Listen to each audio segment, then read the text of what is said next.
હાલ મહત્વપૂર્ણ સમાચાર આવી રહ્યા છે। હુડાના નોટિફિકેશન સામે હિંમતનગરમાં વિરોધ કરવામાં આવ્યો છે। 11 ગામના ખેડૂતોએ ઉગ્ર વિરોધ નોંધાવ્યો છે।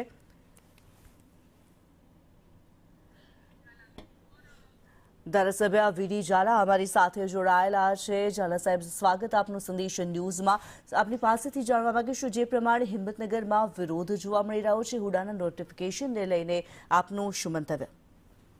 બસ મેં તો એમના સાથે ચર્ચા 1.5 કલાક પહેલા કરી લીધેલી છે આ બાબતમાં, અને જે ઓથોરિટી છે એના અધિકારીઓ સાથે વાંધાના જે સરકારે માગેલા છે, જે એમના વાંધાઓ હોય અને જે સૂચનો હોય આપવા માટેની વાતચીત મારી સાથેની વાતચીતમાં એ લોકો સાથે થઈ ગયેલી।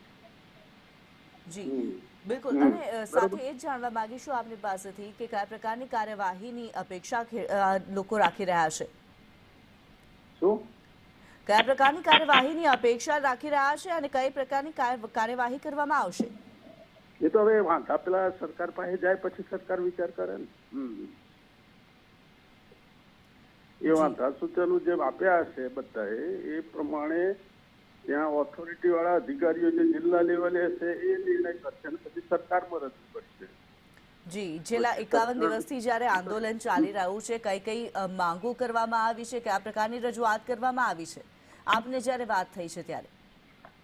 શું મેં તો 1.5 કલાક સાંભળ્યા જ છે, અને સૂચનો કરવા માટેનું જે એમના જે વાંધાઓ હોય એ ઓથોરિટીના અધિકારી 2 મહિનાનો જે ટાઈમ આપેલો હતો એમાં રજૂ કરવા માટેની વાતચીત થઈ હતી, અને સુધારાનું સૂચનો જે આમાં શું કરી શકાય એ રીતની વાત થયેલી। બિલકુલ, પણ જે પ્રમાણે આપે કહ્યું કે આપે સાંભળ્યા છે તેમને 1.5 કલાક સુધી, આપે જ્યારે વાતચીત કરી છે આપને એમના દ્વારા કંઈ કહેવામાં આવ્યું હશે? શું રજૂઆતો કરવામાં આવી છે આપના સુધી?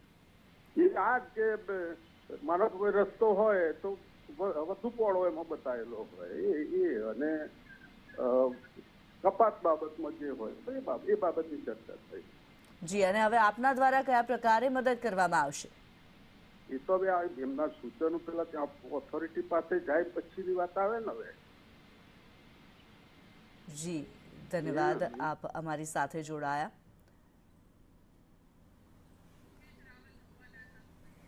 સંવાદદાતા હિતેશ રાવલ અમારી સાથે જોડાયેલા છે। હિતેશ, જે પ્રમાણે ખેડૂતો દ્વારા વિરોધ કરવામાં આવી રહ્યો છે, હુડાના નોટિફિકેશનને લઈને જે વિરોધ કરવામાં આવી રહ્યો છે, મુખ્ય માંગો શું રહી છે? જે કિન્નરી સમગ્ર મામલે જો હુડાના કેટલાક 11 ગામોની જે જમીન જાય છે, જમીન બાબતે અગાઉ પણ વારંવાર રજૂઆત કરી હતી। ત્યારબાદ જે 11 ગામો પૈકી 130 ગામોનું આજે સમર્થન મળી રહ્યું છે। હુડા નોટિફિકેશન જે રદ કરવા માટેની વિરોધ આજે રેલી સ્વરૂપે લઈને માંડીને રોડ બાબતે લઈને આજે તમામ બાબતમાં લઈને સહિત પશુપાલકો, મહિલાઓ સહિત ઉમટી પડ્યા છે। હજારોની સંખ્યામાં મહાપંચાયતમાં ખેડૂતો ઉમટ્યા છે। આવનાર દિવસોમાં હુડા નોટિફિકેશન મામલે વિરોધ હજી પણ ઉગ્ર બનશે તેવી રજૂઆત કરી રહી છે। હુડા હટાવો સંકલન સમિતિ તમામ બાબતે વિરોધ કરી રહી છે। સંકલન સમિતિને 130 કરતા વધુનું ગામોનું આજે સમર્થન મળી રહ્યું છે। જોકે હાલમાં જે કાકણોલ ખાતે હુડાના વિરોધમાં મહાપંચાયતની અત્યારે બેઠક ચાલુ રહી છે।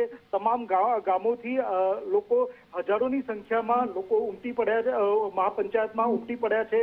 આવનાર દિવસોમાં જો નોટિફિકેશન મામલે વિરોધાભાસ સર્જાય તો નવાઈ નહીં। જી ધન્યવાદ હિતેશ આ માહિતી માટે।